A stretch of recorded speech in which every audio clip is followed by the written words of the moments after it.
माध्यमिक शिक्षा परीक्षा एसई को परीक्षाफल सार्वजनिक 2 देखि 2.4 जीपीए ल्याउने सबैभन्दा धेरै कसरी हेर्न सकिन्छ एसई को रिजल्ट के छन् उपाय यसको विषयमा पुरै जानकारी आजको समाचारमा हेर्नुहोस्। कति विद्यार्थीले कुन जीपीए ल्याए, कस्तो छ अवस्था, अघिल्लो वर्षको भन्दा यस वर्षको परीक्षाफल कस्तो आयो, एसई मा कुन ग्रेड ल्याउनेले कुन कुन विषय पढ्न पाउँछन् यसको विषयमा पुरै जानकारी। राष्ट्रिय सभा बैठकमा नेकपा एमालेले आज पनि माग्यो प्रधानमन्त्री पुष्पकमल दाहाल प्रचण्डको राजीनामा। प्रधानमन्त्रीको राजीनामा बारे गठबन्धनको बैठक बोल्न नहुने कुरा बोलेकोमा गठबन्धनका नेताहरू एकमत, तर संसदमा फेस गर्ने अडान। अभिव्यक्तिकै कारण राजीनामा दिनु नपर्ने गठबन्धनको निष्कर्ष। मध्यरातमा र प्रमुखसँग भेटदेखि संसद विघटनको तथ्य जनताले बुझिसकेका छन् भन्दै नेकपा एमालेलाई माओवादीको जवाफ। प्रचण्डको अभिव्यक्तिको विषयलाई लिएर प्रधानमन्त्री प्रचण्डको सचिवालयले भन्यो भावनात्मक अभिव्यक्तिलाई बङ्ग्याएर राजनीतिकरण गर्नु दुःखद। प्रधानमन्त्रीको राजीनामा कल्पना पनि गर्न नसकिने नेकपा माओवादी केन्द्रका प्रमुख सचेतक हितराज पाण्डेको टिप्पणी। काठमाडौँ महानगरपालिकाको नगरसभा स्थगित, बजेटमा मेयर बालेन शाह र उपमेयर सुनिता डङ्गोलले एकलौटी गरेको आरोप। नेपाली कांग्रेसका जिल्ला सभापतिहरूको बैठक सुरु। रासायनिक मल खरिद ऐन संशोधन गर्नुपर्ने कृषि तथा पशुपक्षी विकास मन्त्री डाक्टर बेदुराम भुसालको टिप्पणी। 5 महिनामै सक्रिय राजनीति त्यागेको एलिजा गौतमको घोषणा। ललिता निवासमा जोडिएका 3 आरोपितको निवेदन आज पनि अदालतमा हेर्न नमिल्नेमा पर्यो। प्राधिकरणका महानिर्देशक प्रदीप अधिकारीलाई पर्यटन मन्त्री सुदन किराँतीले सोधे दोस्रो स्पष्टीकरण। उपभोक्ता समितिका अध्यक्ष कुटेको आरोपमा वडा अध्यक्ष राम गुरुङ पक्राउ। एलओडीबाट नाबालिकालाई लगेर ललितपुरमा बलात्कार, सञ्चालकमाथि पनि अनुसन्धान सुरु। बलात्कार गरेको आरोपमा पक्राउ परे राष्ट्रिय अनुसन्धान विभागका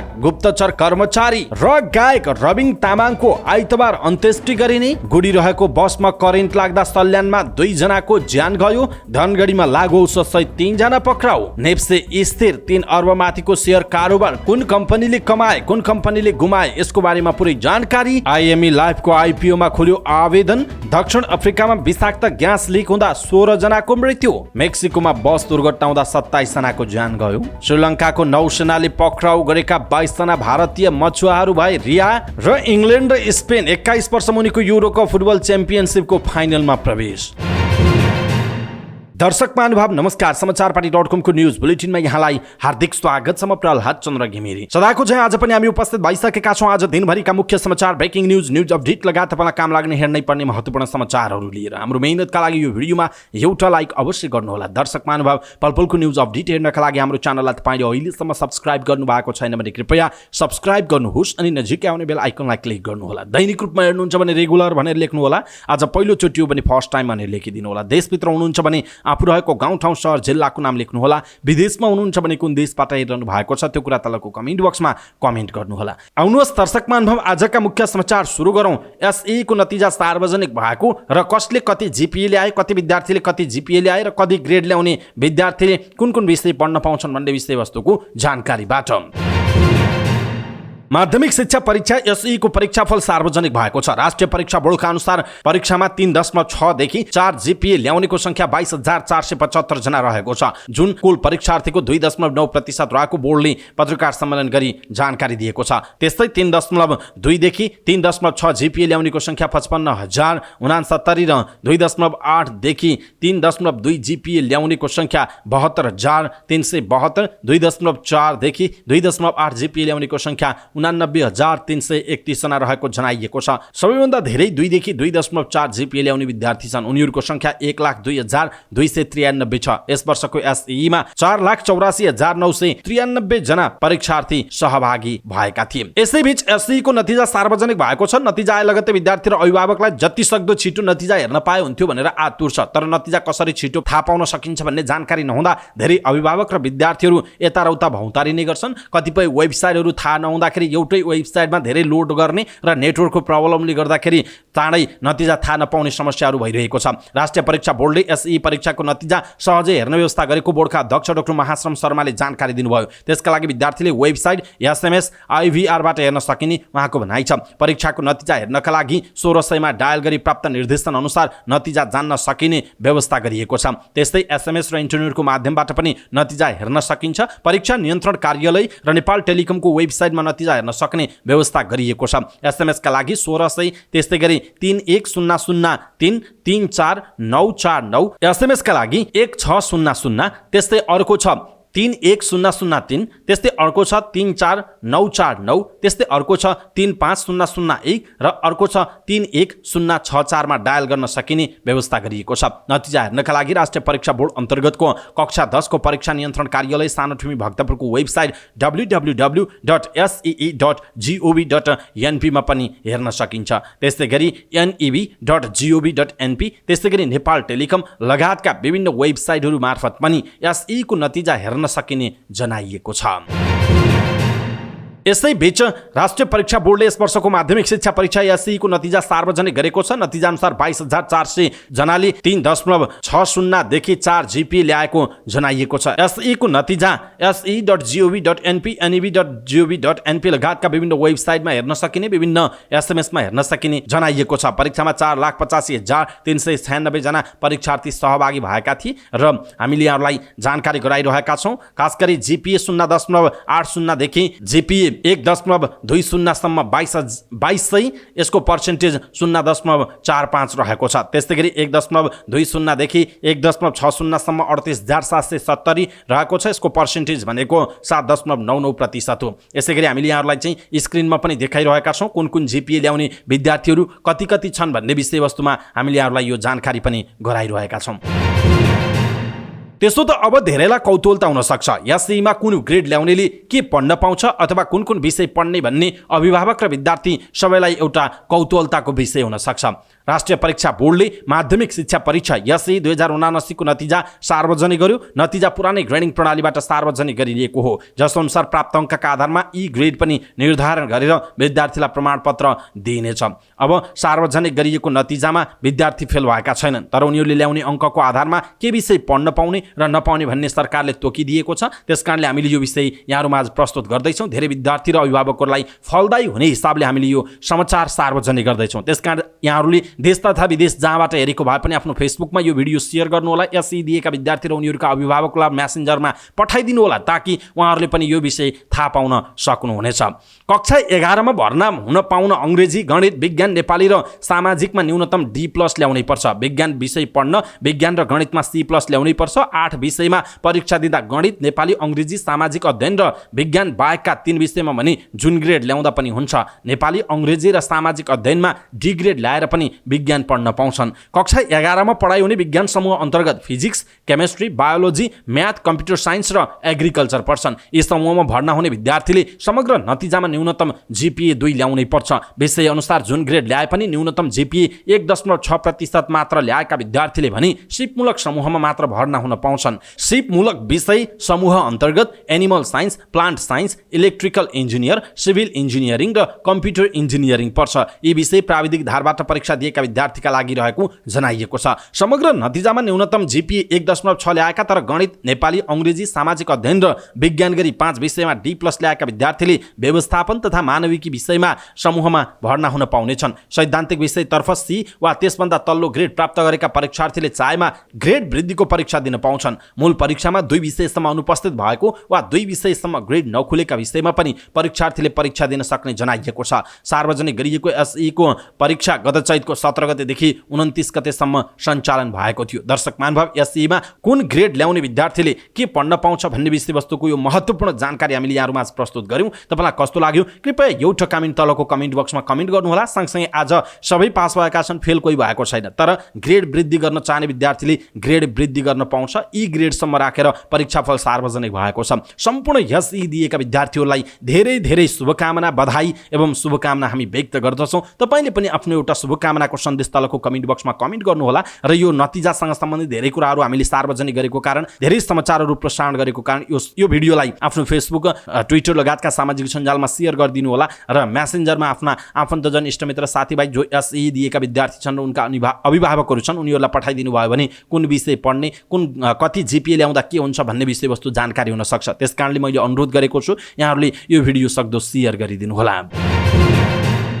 प्रमुख प्रतिपक्ष दल नेकपा एमाले प्रधानमन्त्री पुष्पकमल दाहाल प्रचण्डको राजीनामा माग गर्दै राष्ट्रिय सभाको बैठक अवरोध गरेको छ। प्रधानमन्त्री दाहालले केही दिन अघि दिएको अभिव्यक्तिलाई लिएर प्रमुख प्रतिपक्ष दल नेकपा एमाले राष्ट्रिय सभा बैठक अवरोध गरेको हो। प्रधानमन्त्री दाहालले आफूलाई प्रधानमन्त्री बनाउन सरदार प्रीतम सिंह पटक पटक भारत जानुभएको भन्ने अभिव्यक्तिले नेपालको राष्ट्रिय स्वाभिमान र राष्ट्रिय स्वाधीनतामा आँच पुगेको एमाले सांसद भैरव सुन्दर श्रेष्ठले बताउनुभयो। उहाँले प्रधानमन्त्रीले राजीनामा नदिएसम्म संसद चल्न नदिने भन्दै बैठक अवरोध गर्ने जानकारी राष्ट्रिय सभाका अध्यक्षलाई दिनुभएको हो।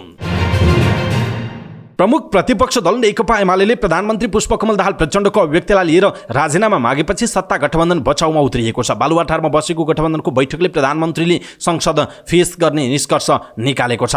बैठकपछि नेकपा एकीकृत समाजवादीका उपाध्यक्ष राजेन्द्र पाण्डेले भन्नुभएको छ, एमाले प्रधानमन्त्रीको राजीनामा माग्नु संसदीय मान्यता विपरीत भएको हामीले निष्कर्ष निकालेछौँ। उहाँहरू मित्रब्याज पीडितको पक्षमा होइन, शोषण गर्नेको पक्षमा उभिनु भएको हिजोको तथ्यले प्रमाणित गर्यो। उहाँहरू जनतालाई जति लुटी पनि हुन्छ भन्ने पक्षमा देखिनुभयो, उहाँको भनाइरहेको छ। प्रमुख प्रतिपक्ष सहित विपक्षी दलको रोल उचित नभएको उहाँको भनाइ छ। त्यस्तै माओवादी केन्द्रका प्रमुख सचेतक हिदुराज पाण्डेले पनि प्रधानमन्त्रीले राजीनामा दिने कुरा कल्पना समेत गर्न नसकिने बताउनु भएको छ। उहाँले एमाले प्रधानमन्त्रीको राजीनामा माग्नु संसदीय मान्यता विपरीत भएको पनि बताउनुभयो। तर नेपाली कांग्रेसका महामन्त्री विश्वप्रकाश शर्मा प्रधानमन्त्रीको गल्ती भएको बताउनुहुन्छ। उहाँले फेसबुकमा लेख्नु भएको छ, नेपालको प्रधानमन्त्री नेपालको संसदले चयन गर्दछ र गर्ने हो। मित्र राष्ट्रहरूलाई मित्रताकै सीमामा राख्ने कर्तव्य मूलतः प्रधानमन्त्रीकै हो। आफ्नो अभिव्यक्तिको गम्भीर अर्थ र असर हुन सक्छ भन्ने हिक्का नराख्नु प्रधानमन्त्रीको गल्ती हो, उहाँको भनाइरहेको छ।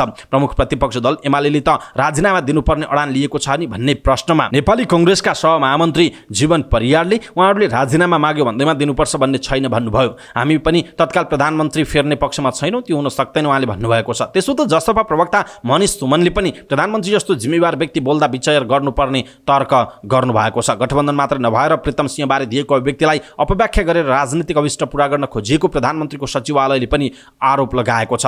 त्यसैले प्रधानमन्त्रीको राजीनामा मागबारे गठबन्धनका नेता बोल्न नहुने कुरा बोलेकोमा एकमत भएका छन्, तर संसदमै फेस गर्ने उनीहरूले अडान लिएका छन्। दर्शक महानुभाव, प्रधानमन्त्रीको उक्त अभिव्यक्ति तपाईँलाई कस्तो लाग्यो र अहिले जुन खालको राजनीतिक घटनाक्रम अगाडि बढिरहेको छ यसप्रति तपाईँ के भन्नुहुन्छ? आफ्नो कुरा तलको कमेन्ट बक्समा कमेन्ट गर्नुहोला।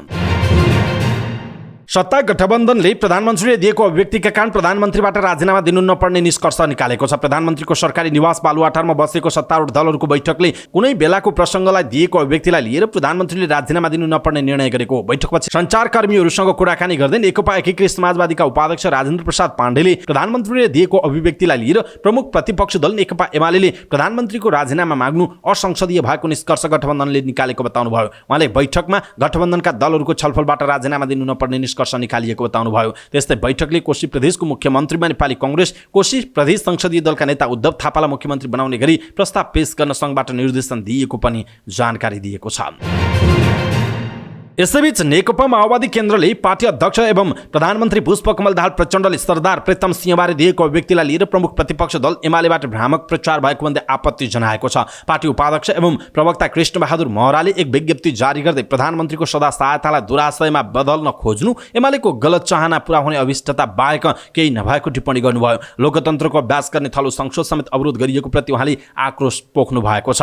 राष्ट्रियता, गणतन्त्र र जनजीविकाका पक्षमा दृढतापूर्वक उभिन पार्टी र जनसमुदायमा आह्वान समेत गर्नुभएको छ। उहाँले सरदार प्रीतम सिंह र प्रधानमन्त्री प्रचण्डका बीचमा औपचारिक मात्र नभएर भावनात्मक रूपमा समेत प्रगाढ सम्बन्ध रहेको प्रस्ताएका छन्। पानी धमिल्याएर माछा मार्न खोज्ने प्रवृत्ति फेरि पनि के न्यु पाउँ कनिका काउँ भन्ने जस्तै भ्रामक र दुराशयुक्त प्रचारबाजीमा उद्रिएर गरेका हरकतप्रति भर्त्सना गरेको उल्लेख गरिएको छ।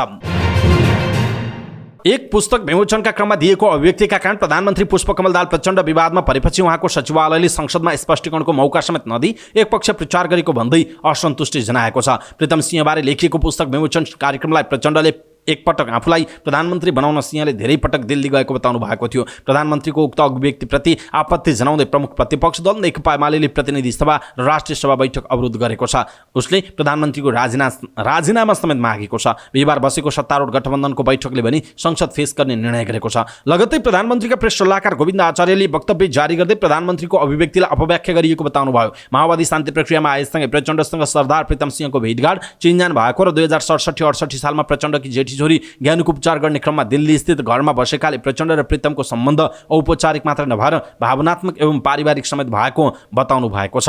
प्रचण्डसँग भएका अनौपचारिक भेटघाटका क्रममा सिंहले तपाईँ जस्तो योग्य मान्छे फेरि देशको प्रधानमन्त्री हुनुपर्छ भन्ने सदा सहायता व्यक्त गर्ने गरेको र पुस्तक विमोचन कार्यक्रममा प्रधानमन्त्री प्रचण्डले यही विषय प्रसङ्गवश उल्लेख मात्र गरेको सचिवालयले जनाएको छ। संसदबाट निर्वाचित प्रधानमन्त्री प्रचण्ड सदैव संघीय संसदप्रति जवाफदेही रहेको उहाँको दाबी रहेको छ। सरकारको कामका कारण गरे हुने रहेछ भन्ने आशालाग्दो वातावरण सृजना भइरहेका बेला प्रधानमन्त्रीको राजीनामा माग्नु भ्रष्टाचार र जनताका पक्षमा सञ्चालित अभियान रोक्ने मनसाय भएको उहाँले दाबी गर्नुभएको छ। भावनात्मक अभिव्यक्तिलाई बङ्ग्याएर राजनीतिकरण गर्नु दुःखद भनेर प्रधानमन्त्रीको सचिवालयले जुन विज्ञप्ति निकालेको छ यसप्रति तपाईँ के भन्नुहुन्छ? आफ्नो कुरा तलको कमेन्ट बक्समा कमेन्ट गर्नुहोला।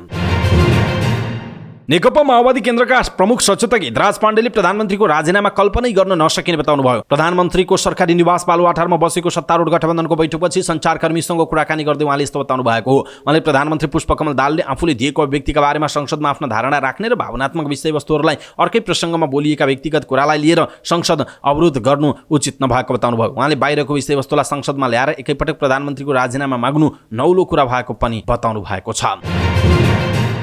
आगामी आर्थिक वर्ष 2080-81 को बजेट पास गर्न बोलाइएको काठमाडौँ महानगरपालिकाको नगरसभा स्थगित भएको छ। असार 10 मा उपमेयर सुनिता डङ्गोलले 25 अर्ब 54 करोड रुपैयाँको बजेट पेश गर्नु भएको थियो। नेपाली कांग्रेसबाट निर्वाचित जनप्रतिनिधिहरूले बजेटमा छलफल नै नभएको र मेयर बालेन शाह र उपमेयर सुनिता डङ्गोलको एकलौटी भएको भन्दै बजेट पास गर्न बोलाएको नगरसभा बैठक अवरुद्ध बनेको जनाइएको छ। नीति तथा कार्यक्रम र बजेट पेश गर्ने छलफल नगर्ने अनि सिधै पास गरौँ त भन्न मिलेन नि, त्यही भएर हामीले विरोध गरेका हौं। नेपाली कांग्रेसबाट निर्वाचित हुनुभएका एक वडा अध्यक्षले भन्नुभयो बजेट पास गर्नका लागि सबै विषयमा छलफल गर्नुपर्छ, नेतृत्वले मन लाग्दी गर्न पाउँदैन उहाँको भनाइ छ। सभाका सदस्य सचिव रहनुभएका महानगरपालिकाका प्रमुख प्रशासकीय अधिकृत वसन्त अधिकारीले विशेष कारणले 26 गतेसम्मका लागि नगरसभा स्थगित गरिएको सूचना प्रकाशित गर्नुभयो। वडाको योजना छनौटका लागि समय चाहिएकाले नगरसभा बैठक स्थगित गरिएको सहायक प्रवक्ता दीपक अधिकारीले बताउनु भएको छ।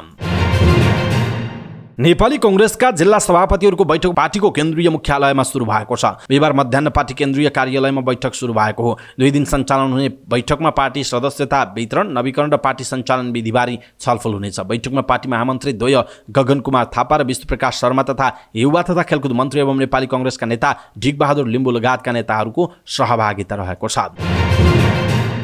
कृषि तथा पशुपक्षी विकास मन्त्री डाक्टर बेदुराम भुजतालले रासायनिक मल खरिद ऐन र खरिद नियमावली संशोधन गर्न आवश्यक रहेको बताउनुभयो। बिहिबार बसेको अर्थ समितिको बैठकमा बोल्दै उहाँले यस्तो बताउनु भएको हो। उहाँले रासायनिक मल खरिद प्रक्रियाको टेन्डर 45 दिन रहेकोमा अब 15 दिन राख्ने गरी मन्त्रालयले प्रस्ताव अगाडि बढाएको बताउनुभयो। उहाँले G2G प्रक्रियाबाट नै मल खरिद गर्नुपर्ने र G2G का लागि बजेटको अग्रिम सुनिश्चिततालाई जोड दिन आवश्यक रहेको बताउनुभयो। उहाँले छोटो समयमा नै मल खरिद गरी समयमा नै किसानलाई आपूर्ति गर्ने व्यवस्था गर्नुपर्ने बताउनु भएको छ।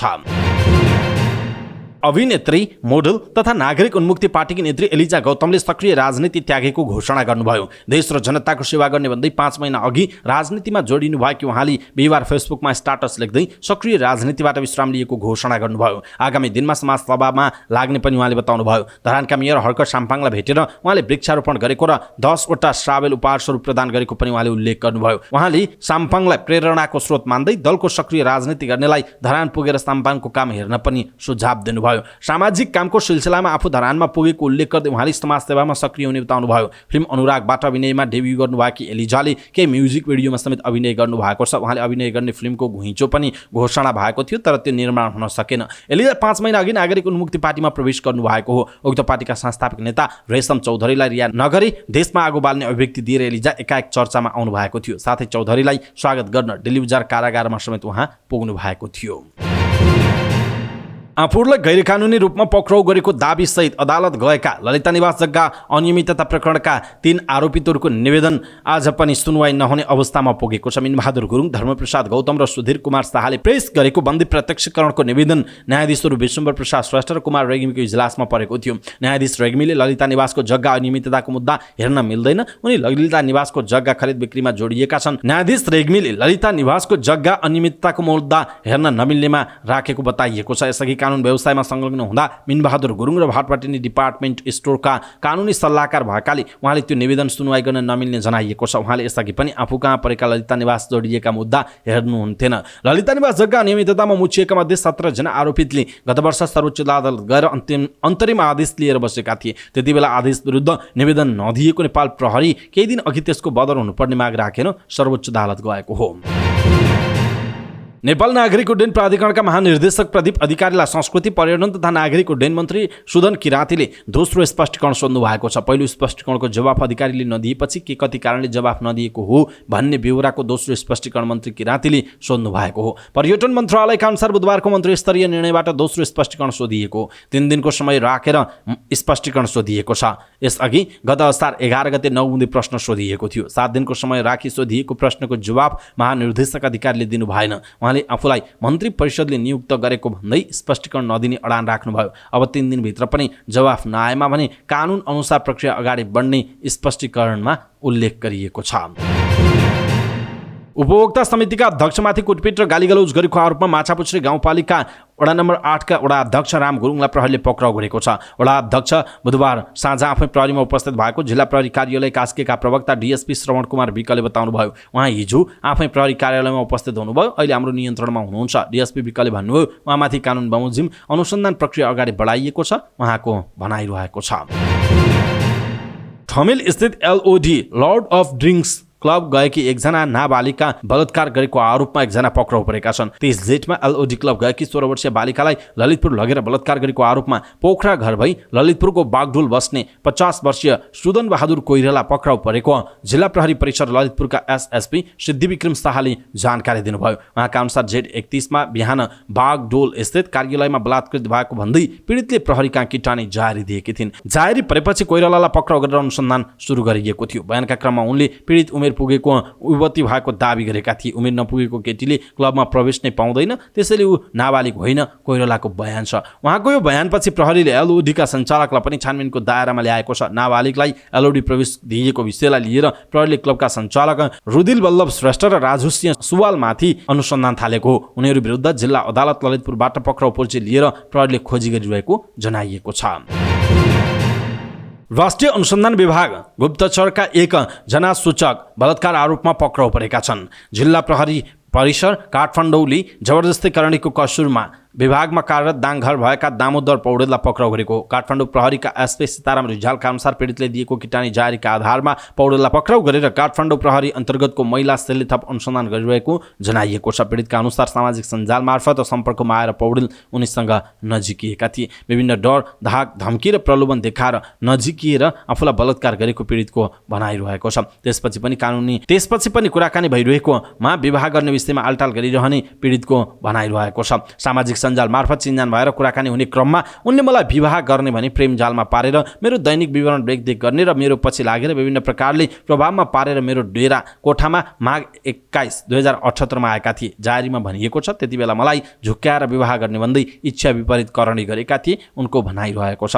कहिले परिवारसँग सल्लाह गर्छु भन्दै त कहिले आफ्नो जन्म मिति समेत दिएर लगन हेर्न लगाएको पनि उनले बताएका छिन्। पछि घर परिवारले थाहा पाएर सम्पर्क गर्दा उनले फोन उठाएनन्। यस्तोमा उनले मसँग मेसेन्जरबाट मात्र कुरा गर्ने गरेका थिए, उनले भनेका छिन्। प्रहरीले यस प्रकरणमा अनुसन्धान अगाडि बढाएपछि राष्ट्रिय अनुसन्धान विभागले उनलाई निलम्बन गरेको जनाइएको छ। गायक तथा अभिनेता रविन तामाङको पार्थिव शरीरलाई आइतबार अन्त्येष्टि गरिने भएको छ। तामाङ परम्परा अनुसार स्वयम्भूमा अन्तिम संस्कार गरिने रविनको व्यवस्थापन समूहका आशिष पराजुलीले जानकारी दिएका छन्। त्यसअघि अन्तिम श्रद्धाञ्जलीका लागि रविनको शवलाई बिहान 10 बजेदेखि 1 बजेसम्म राखिनेछ। रविनका 2 छोरी छन्। उनीहरू फ्रान्समा बसोबास गर्ने भएकाले नेपाल आइपुग्न समय लाग्ने र सोही अनुसार आइतबार अन्त्येष्टि तय भएको जनाइएको छ। मङ्गलबार बेलुका तामाङ बुढा नीलकण्ठ चिसेनी स्थित निवासमा मृत भेटिएका थिए। प्रारम्भिक पोस्टमार्टम रिपोर्टमा उनको मृत्यु मुटुको समस्याले भएको हुन सक्ने जनाइएको छ। गुडिरहेको बसमा करेन्ट प्रवाह हुँदा सल्यानमा 2 जनाको ज्यान गएको छ। करेन्ट लागेर मृत्यु हुनेमा रोल्पाको गङ्गादेव गाउँपालिका 4 का अन्दाजी 70 वर्षीय बलराम डाँगी र उनका छोरा अन्दाजी 40 वर्षका टोपलाल डाँगी रहेको जिल्ला प्रहरी कार्यालय सल्यानका प्रवक्ता डीएसपी गोपाल श्रेष्ठले जानकारी दिनुभयो। राप्ती लोकमार्ग अन्तर्गत दाङ सल्यान सडक खण्डको कपुरकोट 3 चोरखोला नजिक लत्रुइएको विद्युत तारले रा 1 834 नम्बरको बसलाई छुँदा करेन्ट प्रवाह भएको थियो। बसभित्र करेन्ट प्रवाह हुँदा 2 जनाको घटनास्थलमा मृत्यु भएको जिल्ला प्रहरी कार्यालय सल्यानले जनाएको छ। उक्त घटनामा बस्टनी सल्यान छत्रेश्री गाउँपालिका 6 का अन्दाजी वर्ष 35 का महेन्द्र ओली गम्भीर घाइते भएको जनाइएको छ। गम्भीर घाइते ओलीलाई उपचारका लागि दाङ पठाइएको घटनास्थलमा रहेका कपुरकोट गाउँपालिकाका उपाध्यक्ष प्रकाश भण्डारीले जानकारी दिनुभयो। सुदूरपश्चिम प्रदेशको अस्थायी राजधानी धनगढीबाट प्रहरीले लागु औषधसहित 3 जनालाई पक्राउ गरेको छ। धनगढी उपमहानगरपालिका 3 र 8 बाट 3 जनालाई पक्राउ गरिएको हो। धनगढी उपमहानगरपालिका 3 को सब्जी मण्डीबाट 190 मिलिग्राम लागु औषध खैरो हेरोइन र 20 वर्षीय ज्ञानु धामी र 20 वर्षकै मनोज केसीलाई पक्राउ गरिएको जिल्ला प्रहरी कार्यालयका प्रवक्ता प्रहरी नायब उपरीक्षक डीएसपी कुलदीप चन्दले जानकारी दिनुभयो। जिपक्राबाट खटिएको टोलीले गैराती शंकाका आधारमा उनीहरूलाई चेक जाँच गर्दा लागु औषधसहित पक्राउ गरिएको डीएसपी चन्दले बताउनुभयो। यस्तै वडा नम्बर 8 को धनगढी गाउँबाट 6 मिलिग्राम लागु औषध खैरो हेरोइन सहित 34 वर्षीय रामविलास राणालाई पक्राउ गरिएको छ। उनलाई बुधबार साँझतिर पक्राउ गरिएको। उनीहरू तिनै जनालाई नियन्त्रणमा लिएर थप अनुसन्धान अगाडि बढेको प्रहरीले जनाएको छ। साताको अन्तिम कारोबारको दिन बिहिबार शेयर बजार स्थिर देखिएको छ। दिनभर उतार चढाव देखिएको बजार परिसूचक नेप्से 0.06 अङ्कको सामान्य गिरावट भएर 2049.38 को बिन्दुमा बन्द भएको हो। कारोबार खोलेको सुरुवाती समयमा केही वृद्धि देखिएको नेप्से दिनभर जस्तो रातो देखिए पनि करिब 2 बजेपछि पनि उतार चढाव देखिएको हो। अन्तिममा सामान्य गिरावट भएर बन्द भएको हो। इन्ट्राडे कारोबारमा 2033.43 अङ्कको बिन्दुसम्म झरेको थियो भने 2064.57 को उच्च बिन्दु कायम गरेको थियो। विकास बैंक, होटल तथा पर्यटन, हाइड्रो पावर, जीवन बीमा र उत्पादनमूलक उपसूचकमा वृद्धि भए पनि बजारलाई लिड गर्ने बैंकिङ सहित लघुवित्त उपसूचकमा गिरावट हुँदा नेप्से बढ्न सकेन। नेप्सेमा उतार चढावका बीच 3 अर्ब माथिको कारोबार भयो। 69,655 वटा कारोबारमा 97,51,985 किता सूचीकृत धितोपत्र किनबेच हुँदा 3,07,75,00,000 रुपैयाँको किनबेच भएको जनाइएको छ। जसमध्ये शिवम सिमेन्टको सर्वाधिक 18,56,00,000 रुपैयाँको शेयर कारोबार हुँदा प्रभु बैंकको संस्थापक शेयर 16,98,00,000 को कारोबार भएको जनाइएको छ। प्रत्येक किता 100 रुपैयाँमा बैंकको 16,97,526 किता शेयर किनबेच भएको जनाइएको छ। जसमध्ये शिवम सिमेन्टको सर्वाधिक 18,56,00,000 रुपैयाँको शेयर कारोबार हुँदा प्रभु बैंकको संस्थापक शेयर 16,98,00,000 को कारोबार भएको जनाइएको छ। प्रति किता 100 रुपैयाँमा बैंकको 16,97,526 किता शेयर किनबेच भएको। त्यस्तै हिमालय लाइफ इन्सुरेन्सको 15,37,00,000 रुपैयाँको शेयर कारोबार भएको छ। नेप्सेमा बिहिबार कुल 225 सूचीकृत कम्पनीको शेयर कारोबार भएकोमा 127 कम्पनीको शेयर मूल्यमा गिरावट भएको छ। त्यस्तै 90 कम्पनीको शेयर मूल्यमा वृद्धि हुँदा 8 कम्पनीको स्थिर देखिएको छ। सिटी होटल र रावा इनर्जी डेभलपमेन्ट लिमिटेडको शेयर मूल्य 9.99% ले बढेर सकारात्मक सर्किट मूल्यमा बन्द भएको छ। त्यस्तै अप्पर तामाकोसे हाइड्रोपावर कम्पनीको शेयर मूल्य 9.85% ले वृद्धि भएको जनाइएको छ। यता मोदी इनर्जीको शेयर मूल्य नेप्सेमा कारोबार खुलेपछिको लगातार दोस्रो दिन पनि 10% ले गिरावट भएर नकारात्मक सर्किट मूल्यमा बन्द भएको छ। त्यस्तै अरुण भ्याली हाइड्रोपावरको शेयर मूल्य 5.67% ले गिरावट हुँदा सिनर्जी पावर कम्पनीको शेयर मूल्य 4.62% ले गिरावट भएको जनाइएको छ। आइएमई लाइफ इन्सुरेन्स कम्पनीको प्राथमिक शेयर आइपिओमा आवेदन खुल्ला भएको छ।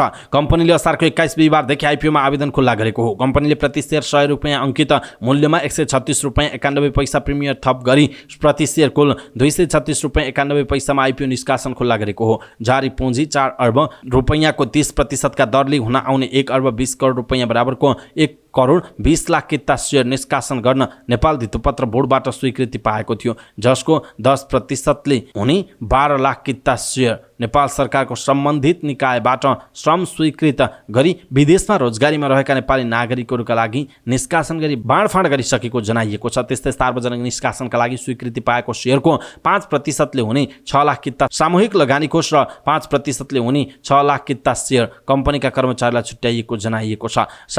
सर्वसाधारण लगानीकर्ताले बाँकी रहेको 96 लाख किता शेयरका लागि आवेदन दिन सक्ने जनाइएको छ। दक्षिण अफ्रिकामा विषाक्त नाइट्रेट अक्साइड ग्यास लिक हुँदा 16 जनाको ज्यान गएको समाचार छ। दक्षिण अफ्रिकामा जोहान्सबर्गको भोक्सबर्ग भन्ने स्थानमा यस्तो घटना भएको हो। स्थानीय अधिकारीहरूले नाइट्रेट अक्साइड ग्यास लिक हुँदा महिला र बालबालिकाहरूसहित 16 जनाको ज्यान गएको जानकारी दिएको बीबीसीले जनाएको छ। बीबीसीका अनुसार नाइट्रेट अक्साइड ग्यास सुनको अवैध उत्खनन र प्रशोधन गर्नेहरूले प्रयोग गर्छन् र यसलाई जामास भनेर भनिन्छ। भोक्सबर्गको बाक्लो बस्ती भएको क्षेत्रबाट नाइट्रेट सल्फेट अक्साइड र ग्यास लिक भइरहेको एक सिलिन्डर बरामद भएको छ। मृतकहरू सबै सोही क्षेत्रको 100 मिटर वरपरका क्षेत्रका रहेको बताइएको छ। अधिकारीहरूले अरूको पनि ज्यान गएको हुन सक्ने अनुमान गरेका छन्। सो क्षेत्रमा उद्धारकर्ताहरूलाई तैनात गराइएको छ।